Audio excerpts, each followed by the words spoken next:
विसुतं देवं कंसचाणूरमर्दनं देवकी परमानन्दं कृष्णं वन्दे जगद्गुरुं। आप सभी वैष्णव जनों के चरणों में मेरा वंदन। हरे कृष्ण। सृष्टि का जो मूल तत्व है, इस सृष्टि में जो सबसे ऊंचा तत्व है, उसको हमारे शास्त्रों ने पंचम पुरुषार्थ कहा। 4 पुरुषार्थों की बात हम करते हैं, धर्म, अर्थ, काम और मोक्ष, इनकी बात हम करते हैं। मनुष्य जन्म यदि मिल गया, भारतवर्ष में मिल गया और कलयुग में मिल गया, ये तीनों ही बहुत विलक्षण कृपा है भगवान की। तो ये 3 यदि हो जाएं, जो कि हमारे साथ हो चुके हैं, तो कम से कम मोक्ष की प्राप्ति तो कर ही लेनी चाहिए। यदि कोई मोक्ष की प्राप्ति भी नहीं कर पाए, भारतवर्ष में जन्म लेके और कलयुग में जन्म लेके, और कलयुग के भी इस स्वर्ण युग में, ये कलयुग की शुरुआत चल रही है, अभी कलयुग वलयुग कुछ है ही नहीं, तो मोक्ष तो कम से कम हम कर ही लें। इससे कम यदि हम करते हैं, मोक्ष नहीं मिलता है, तो इसका मतलब हमने महान अवसर खो दिया है, बहुत बड़ा धोखा हो गया हमारे साथ। 150 करोड़ का नुकसान हो जाए, कुछ हाथ पैर टूट जाए, उससे भी बड़ा धोखा हो गया हमारे साथ। लेकिन गीता का जो मंतव्य है असली, वो मोक्ष भी नहीं है। भक्त जो होता है, वैष्णव जो होता है, वो मोक्ष नहीं चाहता। मोक्ष या मुक्ति, जन्म मरण से मुक्ति, समस्त दुखों से मुक्ति, तनावों से मुक्ति, ये मोक्ष है। ये बहुत ऊंची चीज है, छोटी चीज नहीं है, बहुत ऊंची चीज है। तरसते हैं लोग मोक्ष के लिए, लेकिन भक्त की बात कुछ अलग है। भक्त मोक्ष नहीं चाहता, भगवान के देने पर भी वो लेता नहीं है। भागवतम में एक श्लोक आया है, भगवान श्री कृष्ण कहते हैं उद्धव जी से कि दीयमानम न गृह्णन्ति बिना मत सेवनम जना सालोक्य साष्टी सामीप्य। 5 तरह के मोक्ष बताए भागवतम में, 5 तरह की मुक्ति है ना। उन 5 तरह की मुक्ति को भी, मोक्ष को भी भक्त जो है, भगवान देने पर भी जबरदस्ती दे रहे हैं। ले ले ले ले, कोई सा भी ले ले, इनमें छांट ले। लेकिन भक्त कह रहा मेरे को तो नहीं चाहिए। तो क्या चाहिए तेरे को फिर? मोक्ष नहीं चाहिए तो और क्या चाहिए तेरे को? कि वो कहता है कि मेरे को तो भगवान की सेवा चाहिए, बिना मत सेवनम। या तो भगवान की सेवा या भगवान के भक्तों की सेवा। क्यों? भक्तों की सेवा में, भगवान की सेवा में, भगवान से प्रेम करने में जो आनंद है, जो मजा है, वो मुक्ति में नहीं है ही नहीं। कोई कंपैरिजन ही नहीं है। जनक जी के पास जब भगवान श्री राम जाते हैं, लक्ष्मण जाते हैं, तो जनक जी ब्रह्म ज्ञानी हैं, यानी ब्रह्म में रहते हैं। मुक्ति और मोक्ष विदेह है। वो क्या नाम है उनका? जीवन मुक्ति। गीता यही कहती है, जो गीता मरने के बाद मुक्ति की बात नहीं करती। गीता कहती है जीते जी मुक्त हो गया। यही तो चैलेंज है गीता का। हम इसी क्षण, इसी अवस्था में, मरने से पहले मुक्त हो जाएं। मरने के बाद मुक्त होए कि नहीं होए, किसने जाना। तो विदेह नाम दिया उनको, जनक जी को। क्यों? कि वो जीते जी ही मुक्त हैं। वो, उनकी रानियां हैं, उनके पास ऐश्वर्य है, उनके पास सब कुछ है, लेकिन उनको कोई बंधन।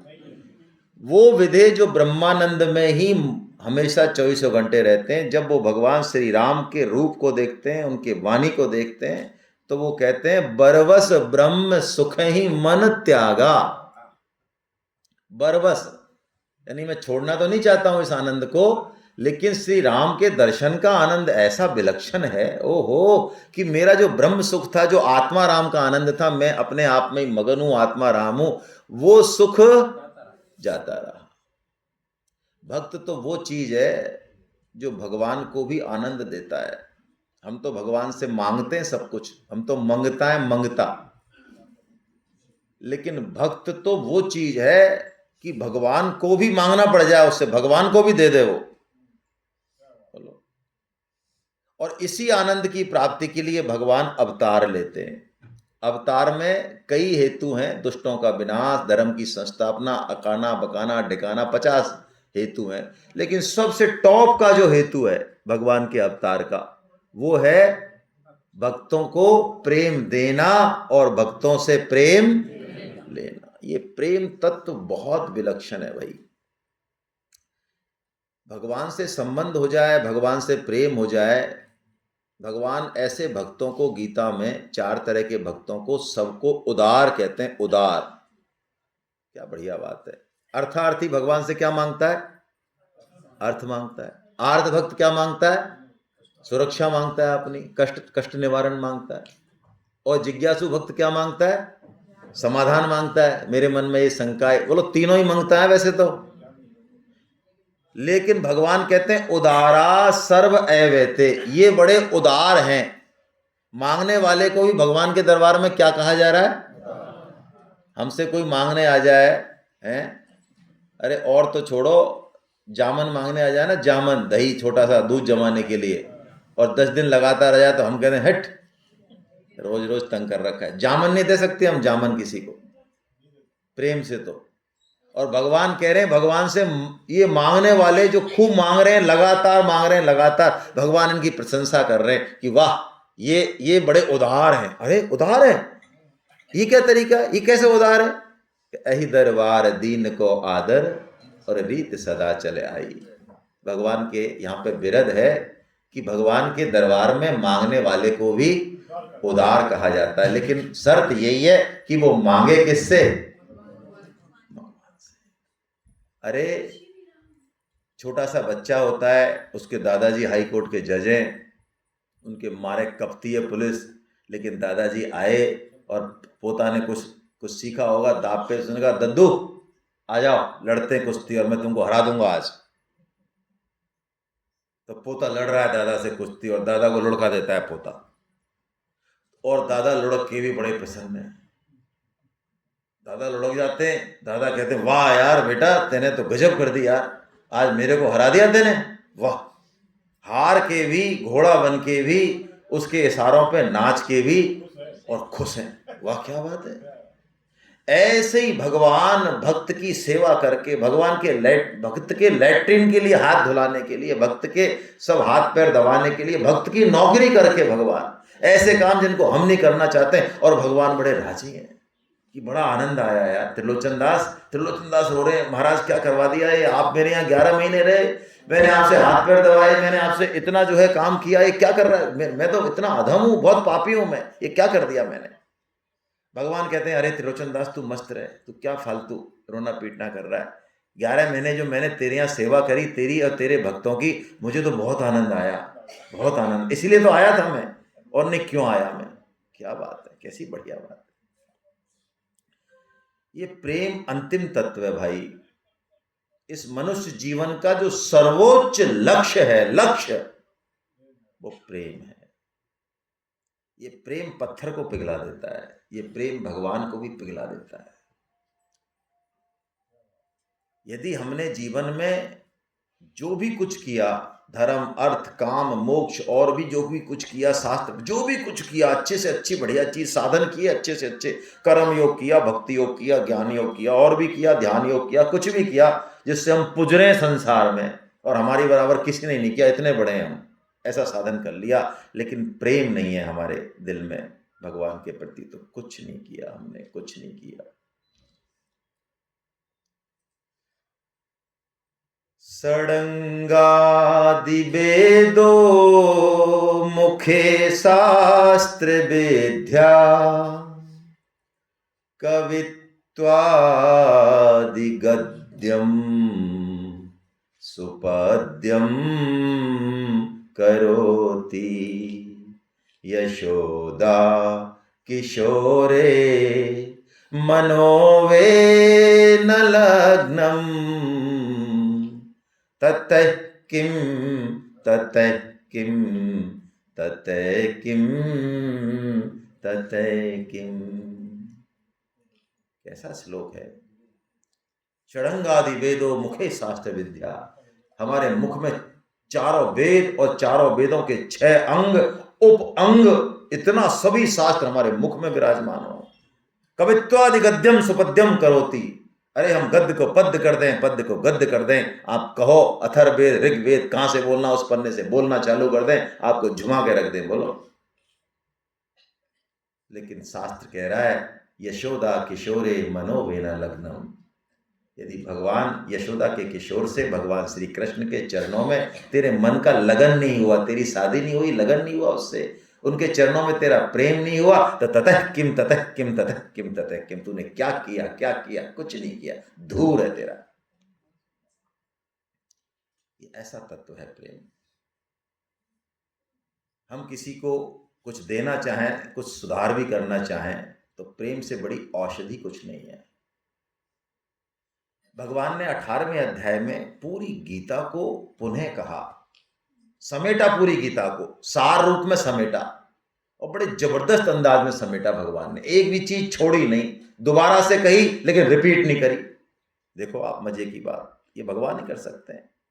भगवान ने कर्म योग का रिपीट नहीं किया, भगवान ने ज्ञान योग कहा, रिपीट नहीं किया, भगवान ने पुनः भक्ति योग कहा, फिर भी रिपीट नहीं किया।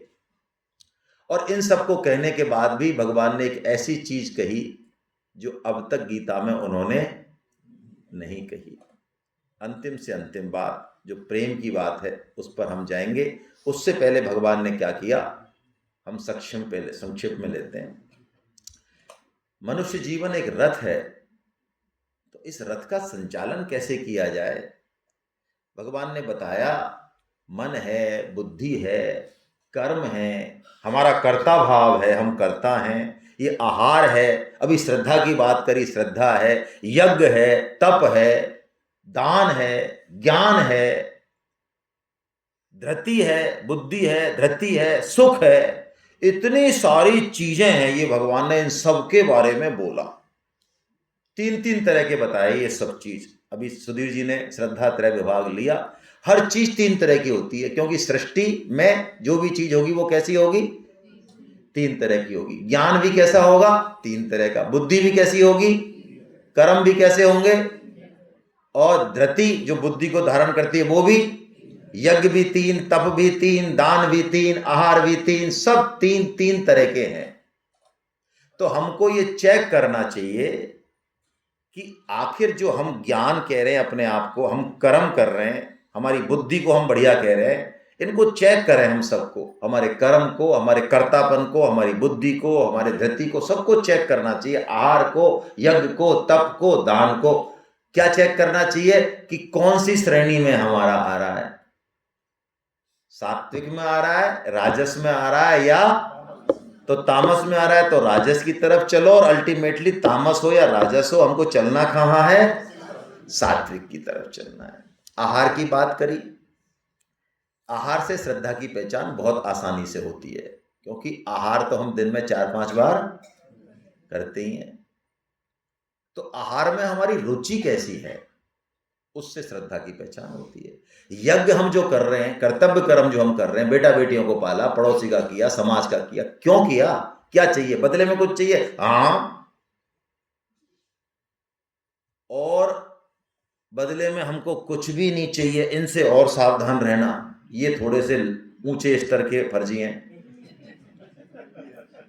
हाँ, जो ये कहते हैं हमको तो कुछ भी नहीं चाहिए, बच्चों से चाहिए ना समाज से चाहिए, हम तो ऐसे ही लग रहे हैं, ये ऊंचे स्तर के फर्जी हैं, इनसे और सावधान रहना, इनको बहुत ज्यादा चाहिए, ये छोटे मोटे से नहीं धापेंगे। तो यज्ञ, तप और दान, इनमें यदि कामना है, बदले में फलेच्छा है, अदला बदली है, तो फिर ये राजस हुआ, ये सात्विक नहीं हुआ। और ये जो काम है ये ऊट पटांग तरीके से शास्त्र ने कह दिया, जानकार ने कह दिया, तो उसकी तो मानेंगे ही नहीं कि भगवान शिव को दूध चढ़ाएंगे। क्या यार, भगवान शिव को दूध चढ़ाते फिरते हो आप यार, ये बच्चे बैठे हैं ना गरीब, इनको चढ़ाओ ना यार दूध, यार किस शास्त्र में लिखा है ये तुम्हारे में, फर्जी सनातन धर्म डुबो दिया तुमने। अच्छा, महादेव जी के दूध को काट के और बच्चों को दूध पिला, तो यह दूध है तेरे मोबाइल से ही काट दे, तेरे पैंट पजामा से ही काट दे, तेरे दारू से काट दे, वहां से नहीं कटेगा, नहीं वहां से नहीं कटेगा। भगवान शिव का ही दूध काटना है तो भगवान शिव तेरी बुच्ची बना देंगे किसी दिन। शास्त्र की बातों में खुद का दिमाग लगाना। जो शास्त्र ने कह दिया पैंट पजामा पहन के यज्ञ नहीं करना चाहिए, मोबाइल पे बैठ के यज्ञ नहीं करना चाहिए, मोबाइल सुन रहे यज्ञ कर रहे, तो नहीं। अरे क्या होता है, दान गरीब को तो दें, लेकिन ब्राह्मण को क्यों दें, गरीब को देना चाहिए। अरे भाई ब्राह्मण को ही देना है। शास्त्र की बातों को ऊटपटांग तरीके से, मनमाने तरीके से यज्ञ तप दान करना, ये कौन सा दान हुआ, ये तामस हुआ। ठीक है, ज्ञान भी तामस है। शरीर को ही सब कुछ मानना, शरीर के भोगों को ही सब कुछ मानना, ये तामस है। अपने शरीर से ही सबको देखना, जैसे मैं हूं ऐसी पीड़ा सबकी होती है, पर दुख दुख सुख सुख देखे, पर ये सात्विक ज्ञान है। दूसरे की दुख से करुणा आ जाना, ये सात्विक ज्ञान है। ऐसे भगवान ने इन सबको डिटेल में पढ़ाया, मैं बस एक एंगल आपको दे रहा हूं। हम जो भी चीज है उस सबको हम चेक करें कि हम वास्तव में करता कैसे हैं। हम करता हैं तो करता कैसे, क्या हम करता गीता प्रचार के लिए निकलते हैं तो हमें रिजल्ट नहीं मिले तो क्या हमारा गुब्बारा बैठ जाता है, या हम अगले दिन फिर तैयार हो जाते हैं। देखो, यदि आप सरकार का काम करते हो या सेठ जी का काम करते हो और आपने बहुत बढ़िया से काम किया, लेकिन सरकार में वो रिजल्ट नहीं आया स्कीम का, या सेठ जी के जो आपने डील करी उसमें भी रिजल्ट नहीं आया, तो बोलो रात को आप परेशान होते हो क्या? कहाँ होते हो? होते हो। और कोई कहे अरे यार तेरे को 2 लाख रुपए दे रही है सरकार और तेरी स्कीम जो तू लग रहा था 1 महीने से, आज उसका गुब्बारा फूट गया यार, तेरी तो स्कीम फेल हो गई, तो मैं मरूं क्या यार? मैं मरूं क्या? और जब मैंने सब काम मैंने अच्छे से तो किया है, और मरूं रो मैं रो? तो भैया ये काम भी तो हमारे ही है सब, इनमें हमने अपनापन कैसे मान लिया? ये भी तो ठाकुर जी का ही है सारा काम। गीता प्रचार काम किसका है? ठाकुर जी का है। हम तो कर रहे हैं उनकी आज्ञा से, और मान लो किसी दिन वो कान में मना कर दें कि तू कल से प्रचार मत करना, तो हम क्यों करेंगे? हमारे क्या लेना देना? ये तो ठाकुर जी ने कह दिया गीता में कि तेरो गीता प्रचार, तो अब इसमें रिजल्ट अच्छा मिले चाहे न मिले, हमारा गुब्बारा क्यों तो फूले और क्यों फूटे। तो कर्ता धृति उत्साह समन्विता, कर्ता ऐसा हो, खुद को तो कर्ता माने नहीं, क्योंकि खुद को यदि कर्ता माना आपने किसी भी कम कर्म में, बाल बच्चों में, पढ़ाई में, बिजनेस, खुद को कर्ता माना, जो कि हम सब प्राय मानते हैं, तो सूत्र याद रख लीजिए, जो अपने आप को कर्ता मानेगा उसका बैगन का भरता बनेगा। आप कहेंगे मैंने बहुत बड़े बड़े काम करे, तेरा ज्यादा बनेगा बेटा, तेरी घुटाई बहुत तगड़ी होगी कि साहब मैंने तो पड़ोसी को भी पाला, समाज को भी पाला, बच्चों को, मैंने जो किया बच्चों के लिए वो तो आज तक किसी ने नहीं किया, तो तेरा बहुत बढ़िया भरता बनेगा बेटा, क्योंकि तू करता है। निमित्त बना रहे भगवान हमको बड़ा काम करने के लिए, छोटा काम करने के लिए, तो भगवान को धन्यवाद देना चाहिए। उल्टा भगवान किसी के भी हाथ रख देना तो वो कर देता है इस काम को, और बच्चों का पालन और फैक्ट्री का पालन और सरकारी डिपार्टमेंट का पालन ये हमसे होता है। इससे महान मूर्खता कुछ नहीं है। ये यदि हमारे दिमाग में बैठा हुआ है तो अभी हम कर्ता भाव है। हो सकता है हम हट जाएं इस पिक्चर से तो हमारे परिवार का पालन और भी अच्छा हो। हम हट जाएं इस संगठन से, मुझे लगता है कि इस संगठन में, गीता परिचय अभियान में, है ना, मैं हट गया उस दिन तो कुछ नहीं है। अरे तू हट तो सही, ठाकुर जी देख तेरे से किस बेचते बढ़िया, तू पधार तो सही जरा। ठाकुर जी के पास कमी है? समुद्र में कोई रत्नों की कमी है? एक से एक रत्न पड़े हैं। ठाकुर जी जिसको इशारा करेंगे वो तुमसे बढ़िया रोल निभाएगा। तो कर्ता भाव हमको फंसाता है। कर्मों को भी देखें, कर्म हम किस इच्छा से करते हैं, कैसे कर्म करते हैं, इन सबको देखें। बुद्धि को देखें, ये बुद्धि कहाँ ले जा रही है? ये बुद्धि में ताकत तो बहुत है। बुद्धि को नैदिष्टिम ब्रह्म कहा, बुद्धि की बुराई नहीं करें। ये बुद्धि एक ऐसी चीज है जो मानव के पास बहुत विलक्षण है। नैदिष्टिम ब्रह्म यानी ब्रह्म को प्राप्त कर सकती है ये बुद्धि, उधर लगा सकती है, ब्रह्म के सबसे नजदीक है ये बुद्धि। लेकिन जितनी ये, हाँ, ये जितनी खतरनाक है तो ये दूसरी दिशा में चली गई तो ये उधर भी पार्टियां साफ। हाँ, तो बुद्धि को देखो भाई, ये बुद्धि कहाँ ले जा रही है, भोगों में लगा रही है, क्या करने आई है। ये बुद्धि को भी चेक करना है, बंधन में है कि मोक्ष में है कि प्रवृत्ति में कि निवृत्ति में, क्या कर रही है, दुख क्या कर रही है ये बुद्धि। क्योंकि हम बुद्धि नहीं है, हम बुद्धि के भी मालिक है। इन सब चीजों को देखा, भगवान ने बताया। अब लास्ट में भगवान ने एक जबरदस्त चीज बताई, हम उस पर थोड़ी चर्चा करते हैं। भगवान ने सब चीजें बता के, ये इतनी सारी चीजें मैंने बताई आपको 13-14, भगवान ने लास्ट में सुख पे चर्चा करी। सुख पे लास्ट में क्यों करी? सबसे सूक्ष्म यदि इन सब में है तो वो सुख है। ये कर्म, कर्ता, ज्ञान, आहार, यज्ञ, तप, दान, ये सब, ये सत्संग भी जो हम कर रहे हैं सब सुख के लिए कर रहे हैं। हमारे अंदर सुख लेने की वृत्ति पड़ी हुई है। तो भगवान ने कहा लास्ट में, सबसे लास्ट में भगवान ने बताया सुख, कि तू अपने अंदर चेक कर, तेरे को सुख किस चीज से मिलता है। सात्विक सुख ले रहा है तू, राजस सुख ले रहा है, या तू, यदि हमने इस एक चक्के को ठीक कर दिया, किसको? सुख को, तो हमारे ये 13-14 चक्के जो लग रहे हैं ना घड़ी में, ये बड़ा चक्का, छोटा चक्का, इधर का चक्का, बीच का चक्का, साइड के चक्के, इस चक्के को ठीक करते ही ये पूरी घड़ी जो है ऑटोमेटिक सही हो जाएगी। हमारा ज्ञान, हमारा कर्म, हमारा कर्ता, हमारी बुद्धि, हमारी धृति, हमारा यज्ञ, हमारा तप, हमारा दान, हमारा आहार, ये सब सही हो जाएंगे। किसको? एक को ठीक करने से, सुख को ठीक करने से। तो भैया इस पे तो बात करना जरूरी है। तो भगवान ने 3 तरह के सुख बताए। भगवान ने कहा कि जिस चीज में शुरू में तो हमको मजा नहीं आया, विष लगे, विष जैसी लगे, लेकिन परिणाम में वो अमृत दे, वो सुख कैसा है? वो सात्विक है। शुरू में तो कैसा लगे? विष की तरह, और परिणाम में कैसा हो? वो तो है सात्विक सुख। और शुरू में लगे अमृत की तरह, लेकिन परिणाम में क्या दे? वो कौन सा सुख है? वो राजस है। हम 2 पे ही बात करते हैं अभी। तो देखो, हम सत्संग में, क्लास में आते हैं, गीता क्लास करते हैं, कई लोग सेमिनार में भी बैठे हैं। तो सही बताओ सेमिनार में आपको जैसी नींद आती है ऐसी कभी जिंदगी में आई क्या?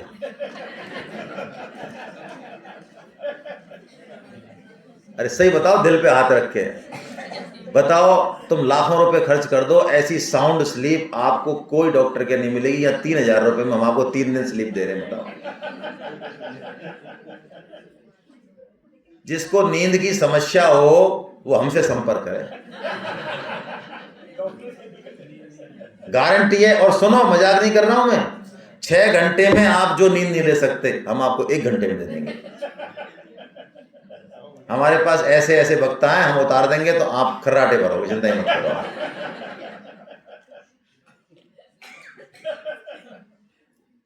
अच्छा, सत्संग शुरू में हमको कैसा लगता है? गीता की क्लास, भगवान का नाम, ये कैसा लगता है शुरू में? अच्छा नहीं लगता, विष की तरह। अच्छा, इसमें विष है क्या? इनमें विष है भगवान के नाम में, गीता में? तो हमको तो विष लग रहा है कैसे नहीं होगा? इसमें जरूर हमको तो लग रहा है नींद आ रही है। और व्हाट्सएप पे तो हमारी ऐसे फूट जाती है, ऐसे हो जाती है, ऐसे हो जाती है 6 रात को 11 बजे भी मान लो सो रहा हो कोई आदमी, और उसको व्हाट्सएप पे कोई बढ़िया चीज आ जाए उधर से, या कोई प्यार में पड़ा हो शुरू में 16 साल 20 साल में, तो 3 बजे तक उसकी भट्टा से खुली रहेंगी, है ना? चैटिंग मैटिंग पता नहीं क्या क्या करता रहेगा वो। और एक उबासी नहीं आएगी, ऐसे रहेगी, अब सुन ले यार तू मेरे को, ऐसे एक उबासी नहीं आया। ना बदन में दर्द हो, ना सिर में दर्द हो, कहीं कच्ची नहीं हो, दूर भी। बताओ। और गीता पढ़ने बैठा दें, भाई साहब अब हम परेशान हो गए। और ये तो वो हैं जो कह दें, कई तो कहेंगे भी नहीं, और गीता पढ़ते पढ़ते अब यहीं समाधि में चले गए। हमारे बगल में बैठे हमारे सुधीर जी बता रहे, सर गए योग ऋषि जी बैठे थे हमारे, तो वो बैठे बैठे ही समाधि में चले जाए एकदम। और या बगल में कोई बहुत बढ़िया आदमी हो और वो दे दे कंधा,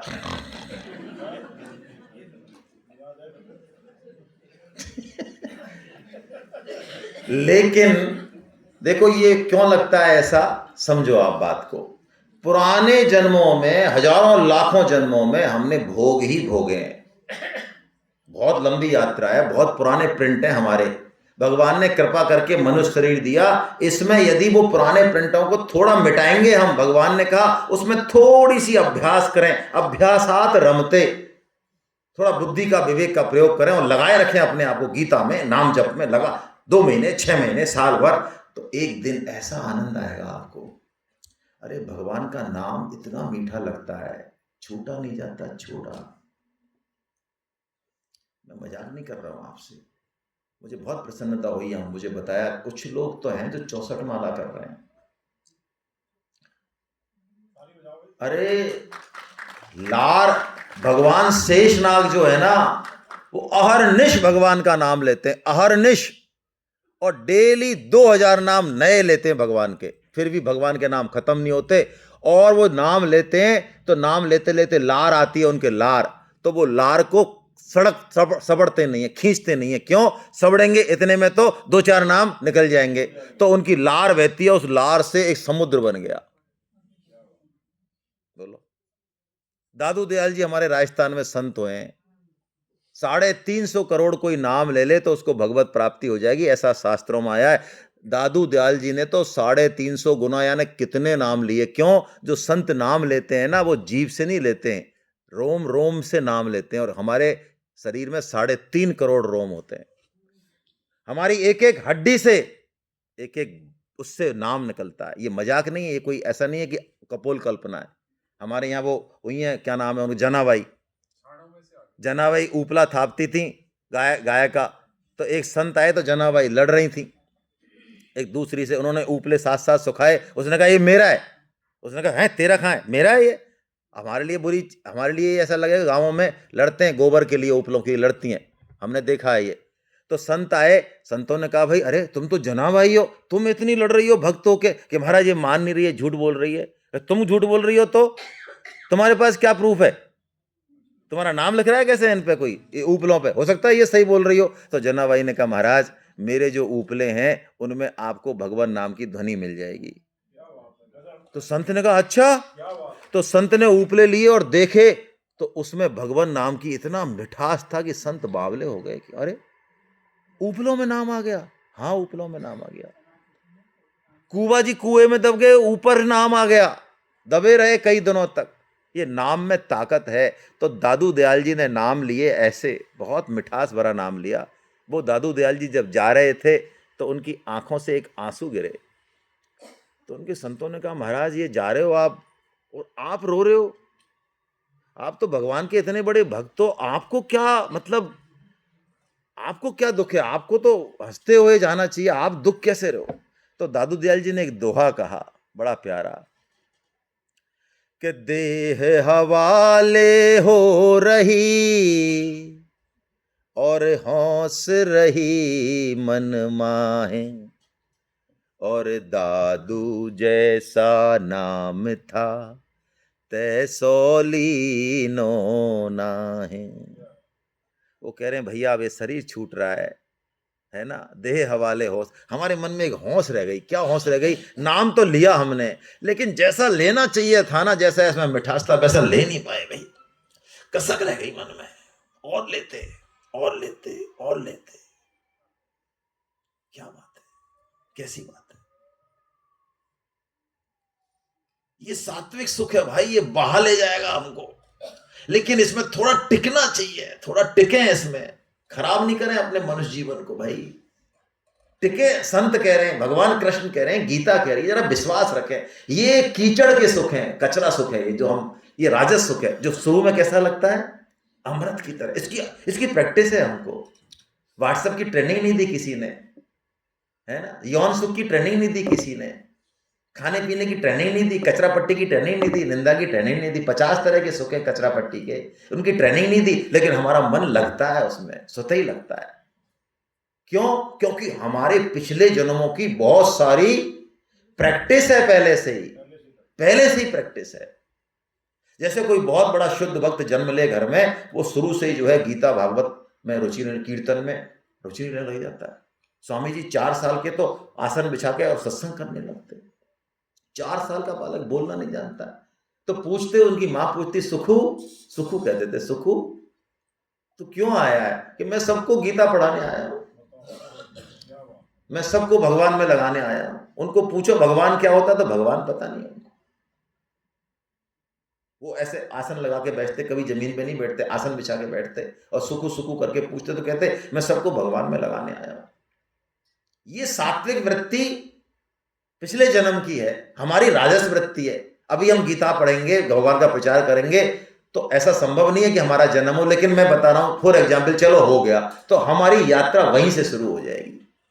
लेकिन राजस सुख में यदि हम पड़े रहे, इन भोगों में, इन ऐश्वर्य में, इस शरीर में है चमड़ी का सुख, ठीक है भोग लिया, हो गया, मान बढ़ाई का सुख है, चमड़ी का सुख भी कहते हैं चला जाता है, यौन सुख भी चला जाता है, लेकिन ये मान बढ़ाई और द्वेष नहीं जाता,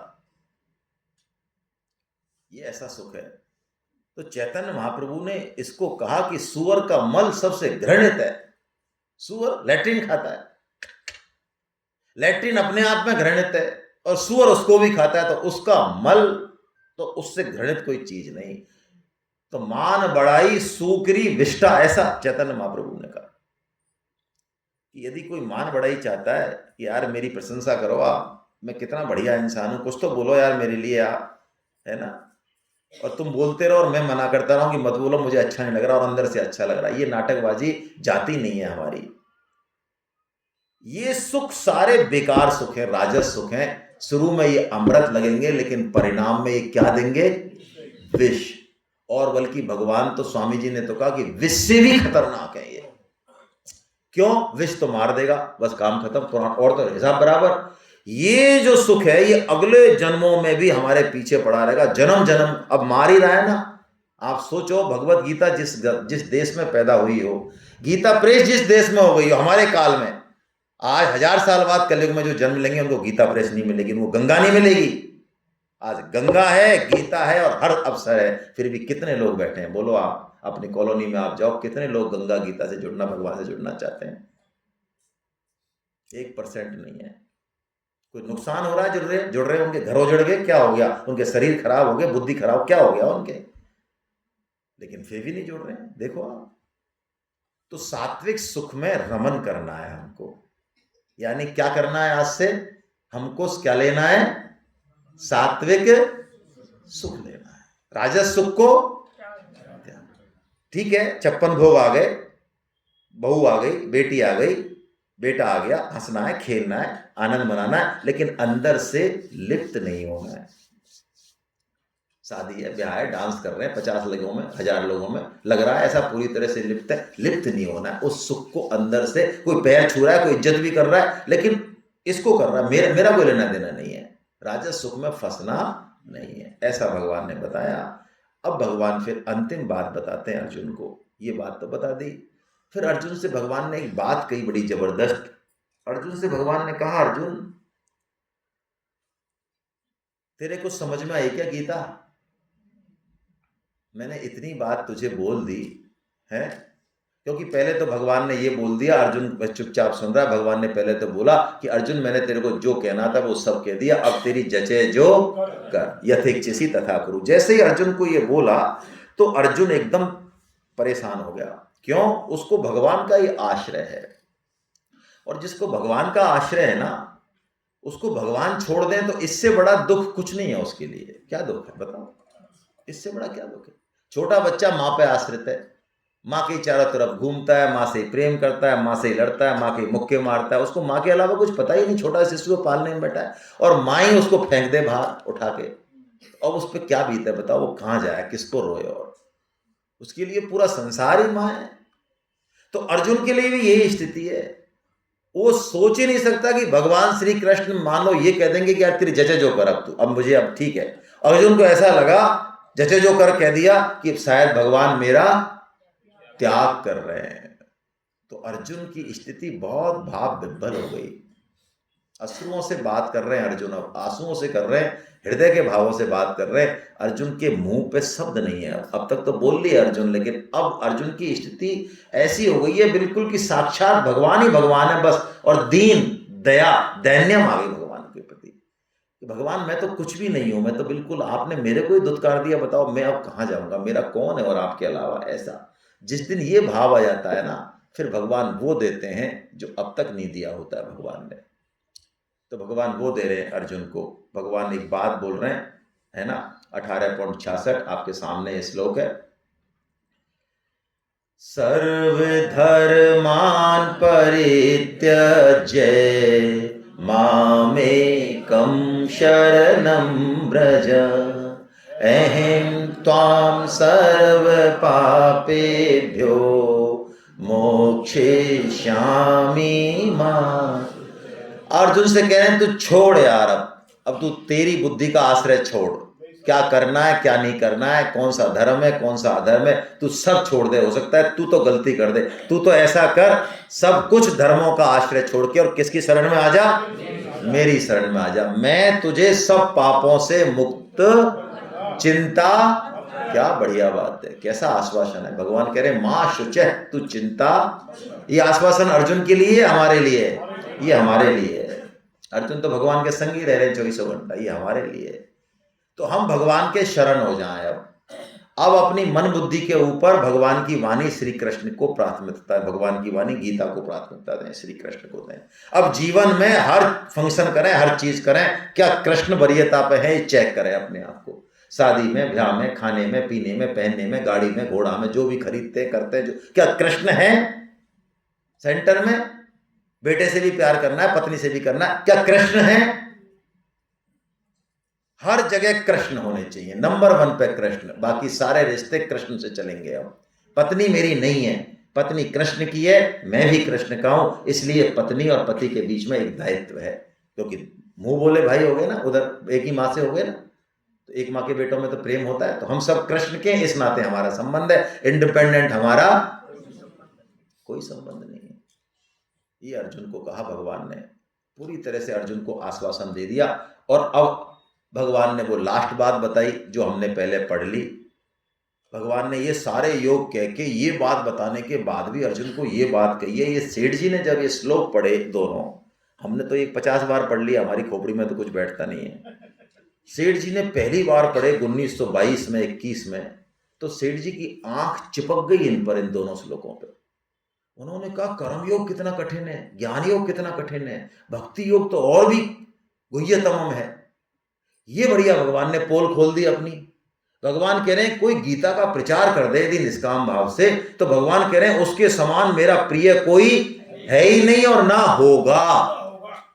तो सेठ जी ने इन 2 श्लोकों का विचार करके और गीता प्रेस की नींव डाल दी, जिससे हम गीता प्रचार कर पा रहे हैं। वास्तव में तो गीता प्रेस ही कर रही है प्रचार, तो सेठ जी का भाव ही कर रहा है, लेकिन थोड़ा सा हम भी उसमें टल्ला। इसलिए गीता परिचय अभियान गीता पढ़ाने का काम बिल्कुल नहीं करता। यहाँ कोई गीता के पंडित आए हों तो उनसे हाथ जोड़ के माफी है, हम गीता खुद ही नहीं जानते, आपको क्या पढ़ाएंगे। हाँ, हम गीता का प्रचार अवश्य, और प्रचार करने के लिए तोते की तरह जो स्वामी जी ने बात बोली है वो भी थोड़ा बहुत गीता के ऊपर बोल देते हैं। बाकी तो गीता में क्या है क्या नहीं है, क्या देगी, ये तो भगवान जाने, और वही हमको बताएंगे। सबको बताते हैं वो, आपको भी बताएंगे। क्या बढ़िया बात भगवान से कही। और हम जो ये गीता ज्ञान, ये जो गीता पढ़ रहे हैं ना सेमिनार में आ रही है, फालतू नहीं गया, ये ज्ञान यज्ञ से मैं पूजित होऊंगा, ये भगवान ने आगे कह दिया। वाह, ज्ञान यज्ञ से आप बड़े से बड़ा कोई परोपकार करो, कर्म कांड करो, कर्म यज्ञ करो, वो उसमें लाखों रुपए खर्च होंगे, फिर भी उससे ये श्रेष्ठ है। बोलो कौन सा? गीता पढ़ना, गीता का स्वाध्याय। ये भगवान कह रहे हैं अश्वमेध यज्ञ भी कर लो जिसमें 50 करोड़ खर्च हो तब भी शुद्ध नहीं हो, उससे भी श्रेष्ठ क्या है? भगवान की वाणी है, 4.33 निकाल के पढ़ लेना। श्रेयाद द्रव्यमयात यज्ञ ज्ञान यज्ञ परंतपा, भगवान ने कह दिया 4.33 में। जितने भी द्रव्यमय यज्ञ हैं जिसमें पैसा लगता है, कर्म लगता है, युक्ति लगती है, उससे ज्ञान यज्ञ श्रेष्ठ है। फोकट में ज्ञान यज्ञ हो रहा है हमारा। बोलो क्या बढ़िया बात। और भगवान आगे अर्जुन से पूछते हैं, अर्जुन तेरे को समझ में आई बात? अर्जुन कह रहे महाराज आ गई समझ में। तो बता क्या करेगा तू अब? आ गई तो आपकी आज्ञा का। वाह, ये है कसौटी। मैंने आपको शायद पहले कही, आपकी समझ में नहीं आई बात। मैंने कहा 700 श्लोक याद है, परीक्षा में 100 में से 100 नंबर हैं, क्लास में भी आ रहे हो, लेकिन गीता का प्रचार नहीं कर रहे हो। मुच्छा बड़ी बड़ी लेके घर बैठे हो, मुच्छाएं बड़ी बड़ी, पद है, धन है, समाज में इज्जत है, इज्जत। तो कैसे हम किसी को गीता पढ़ने के लिए, हाँ, किसी मंत्री से काम हो, मुख्यमंत्री से काम हो, किसी अंबानी के जानो, वहां तो कुत्ते की तरह बलि दंडवत कर देंगे। लेकिन भगवान के लिए कैसे जाए महाराज? उसने हमारा अपमान कर दिया तो हम इतने बड़े आदमी, और उसने हमारी नहीं सुनी तो फिर गीता समझ में नहीं आई। अर्जुन पूरी गीता पढ़ने के बाद ये नहीं कहता है कि मैं युद्ध करूंगा या मैं युद्ध नहीं करूंगा। वो क्या कहता है? करिष्ये वचनम तवा, मैं आपकी आज्ञा का पालन, आप कहोगे युद्ध कर तो मैं युद्ध करूंगा, आप कहोगे युद्ध मत कर तो मैं युद्ध, आप कहोगे गीता का प्रचार कर तो मैं करूंगा, आप कहोगे अब बस बहुत कर लिया यार तेरे, बैठ जा तो रहने दे, हमारे क्या लेने देना है। और अब अंतिम श्लोक संजय का। संजय भगवान की कृपा को देख के उनके रोंगटे खड़े हो रहे हैं।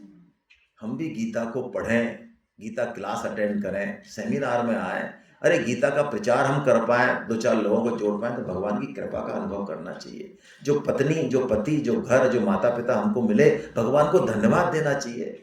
क्या है हम? मच्छर हैं, कौन पूछेगा हमको? कोई हमारी केयरिंग कर रहा है भाई। वो परिस्थिति, वो व्यक्ति, ये संयोग मिलेगा नहीं दोबारा। अरे बड़े बूढ़ों को हमने रोते हुए देखा है, बड़े बूढ़े चले जाते हैं घर से आंखों से, हैं हमारे पिताजी, हमारे दादाजी बहुत बढ़िया थे, वो मुंह फाड़ रहे हैं। पानी पिलाया था ना? नहीं, वो टाइम नहीं मिला हमको पानी पिलाने का। तो अब पता चल रहा है क्या करते थे दादाजी। उस समय तो लगता था खाट पे बैठे हैं और 2 रोटी खा रहे हैं, करते धरते कुछ नहीं है, खोपड़ी खा रहे हैं। अब पता चल रहा है क्या करते थे। तो भैया कृपा का अनुभव करो। अभी जो कुछ मिला हुआ है इसके योग्य नहीं है हम इस योग्य भी नहीं है। भगवान की वाणी ऐसे सुनने को मिल जाए तो सेठ जी की, स्वामी जी की कृपा है, भाई जी की जो हमको मिल रही है, इसको मजाक मत समझो आप। सेठ जी ने गीता पूरे इंडिया में घूम लिए, गीता नहीं मिली उनको। उन्होंने 5000 गीता छपवाई फिर बनेक प्रेस से, और उसमें अशुद्धि रह गई तो बनेक प्रेस में दोबारा गए कि रोको जरा, रोको रोको रोको, इसमें करेक्शन कर दो। उन्होंने कर दिया। फिर दोबारा पहुंचे तो उन्होंने कह दिया, अरे क्या यार तुम आप फालतू की बात करते रहते हो, कभी ये करेक्शन कभी ये करेक्शन, तुम खुद की प्रेस बना लो ना, हम नहीं छापते ऐसे फालतू की। देशभक्तों के पास गीता नहीं थी, वेंकटेश प्रेस से छपती थी बंबई से। आज 2-2 रुपए में, 5-5 रुपए में हमको गीता मिल रही है, महाभारत मिल रही है, पुराण मिल रहे हैं। हम इनको, इन पर कचौड़ी खाना चाहते हैं, हम इनको घर में नहीं लाना चाहते।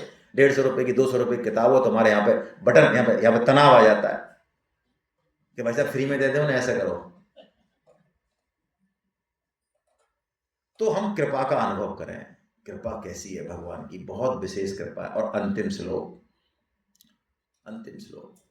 संजय ने बोला है, और ये श्लोक गीता का मुकुटमणि है।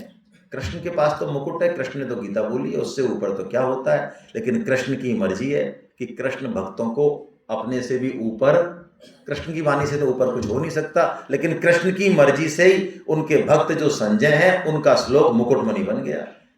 अब दादाजी की इच्छा है कि पोते को जो है अपने से भी ऊपर करना है, खोपड़ी में बैठा रखा है दादाजी ने, तो ऊंचा हो गया तो हो गया, तो हो गया, क्या करें।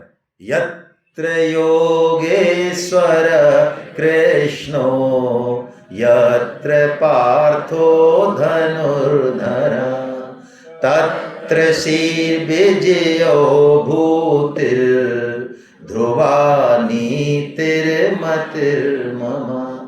जहां योगेश्वर कृष्ण है और जहां अर्जुन है। अर्जुन कहाँ है? जहां गीता है वहां अर्जुन है, जहां प्रचार है वहां अर्जुन है, जहां भगवान की आज्ञा का पालन है वहां अर्जुन है। तो जहां हम ये काम कर रहे हैं वहां अर्जुन है, और कृष्ण तो सब जगह है। तो भगवान कहते हैं, संजय कहते हैं, 4 चीजें ऑटोमेटिक आएंगी हमारे जीवन में। बोलो, श्री आएगी हमारे जीवन में। ओहो श्री, हाँ, ऐश्वर्य आएगा, संपदा आएगी। कोई कंगले थोड़ी रहेंगे हम, भिखमंगे थोड़ी रहेंगे। हाँ, भगवान हमारे इतने बड़े ऐश्वर्यशाली है, वो ऐश्वर्य देंगे हमको, श्री देंगे, विजय देंगे। बोलो, विजय चाहिए ना? कंपटीशन में चाहिए ना, बिजनेस में चाहिए ना, संबंधों में चाहिए ना, चाहिए ना विजय? तो विजय दे रहे भगवान, और क्या चाहिए। भूति दे रहे भगवान, संपदा दे रहे हैं, है ना। भूति, बहुत सारी संपदा, कई तरह ऐश्वर्य से अलग होती है ये। और ध्रुवा नीतिर, ये बड़ी जबरदस्त चीज है। यदि हम भगवान की बात को माने, भगवान की गीता को पढ़ें, तो कभी भी जिंदगी में कभी कोई संशय का अवसर आए ना, अनिर्णय की स्थिति आए हमारे जीवन में, तो जो गीता पाठी है, जो भगवान का काम कर रहा है, उसकी बुद्धि अपने आप जो निर्णय ले लेगी ना, वो बिल्कुल सही होगा। यही बात है। अरे वो जो निर्णय ले वो दूसरों के लिए उदाहरण बन जाए, ऐसा निर्णय ले ले वो। ध्रुवा नीति, यानी उसने जो कह दिया, उसने जो बोल दिया, उसने जो सोच दिया, क्योंकि उसका खुद का तो कुछ है नहीं, सब भगवान का है, ऐसी बात। तो ऐसा हमको चार चीजें मिले। देखिए, अंतिम बात, मनुष्य जन्म में सत्संग मिल गया, गीता जैसे ग्रंथ से परिचय हो गया, भगवान नाम से परिचय हो गया, तो साधक को यह समझना चाहिए कि भगवान ने बहुत विशेषता से अब तो हमारा उद्धार होगा ही, अब आगे हमारा जन्म। क्या बढ़िया बात है, कैसी बढ़िया बात है। आपको मैं एक लिंक दे रहा हूं, एक प्रचार का काम थोड़ा सा हम कर लें शुरू में। इसमें दो चीजें हैं, आप देख रहे होंगे ना पहले। इसमें एक तो आपका YouTube चैनल है और एक Facebook का पेज और है ना। ये YouTube चैनल आप सब्सक्राइब कर लें, नीचे नीचे लिख रहा है ना, जिनके पास नहीं है सब्सक्राइब वो कर लें, GITAJIVANSANG। इसमें आपको वीडियोस मिल जाएंगे, गीता के भी, भागवतम के भी, भक्तमाल के भी, सेमिनार के भी, सबके मिल जाएंगे। आप चाहें तो कर सकते हैं, दूसरों को भी भेज सकते हैं। प्रचार का ये तरीका है, गीता क्यों पढ़ें, ऐसे वीडियो दूसरे को भेज दिए, खुद समझाने की बजाय। वो सुनेगा तो हो सकता है कि वो रिजर्वेशन करा ले, रजिस्ट्रेशन करा ले। फेसबुक है हमारे गीता परिचय अभियान का, इसी नाम से फेसबुक है, गीता परिचय अभियान। उस फेसबुक को आप लाइक कर दें अभी, है ना, खाना खाने कर दें, मतलब आज के दिन कर दें, इसको भी ज्वाइन कर लें। उससे क्या होगा, आपके 100 200 500 लोग जो फेसबुक पे हैं, उनके पास वो मैसेज पहुंचेगा। क्या पता गीता परिचय अभियान का मैसेज जो पहुंचे, उस पर वीडियो फोटो अपलोड होते हैं, उससे ही वो क्लिक हो जाए और आपका काम हो जाए, वो आपके अकाउंट में चला जाएगा। भगवान प्रसन्न हो गए, हो गया गीता प्रचार। तो ऐसे आप सोशल मीडिया से भी गीता प्रचार कर सकते हैं, है ना। किसी को नहीं आता है तो दूसरे से करा ले, लेकिन इसको YouTube चैनल को और Facebook को आप सब्सक्राइब कर लें। गोविंद जय जय गोपाल जय जय,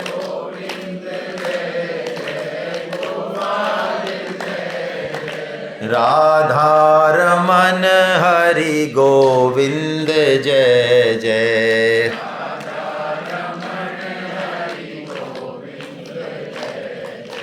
गोविंद जय जय गोपाल जय जय,